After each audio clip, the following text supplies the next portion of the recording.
Bismillahirrahmanirrahim. Assalamualaikum warahmatullahi wabarakatuh. Saya Said Fadil SH, Wakil Bupati Aceh Barat, mengucapkan Selamat Hari Raya Idul Adha 10 Zulhijjah 1446 Hijriah, minal aizin wal faizin.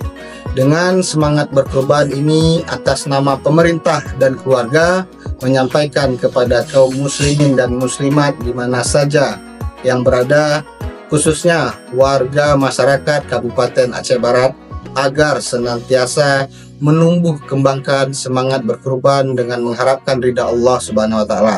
Sekali lagi saya ucapkan selamat Hari Raya Kurban 1446 Hijriah. Mohon maaf lahir dan batin.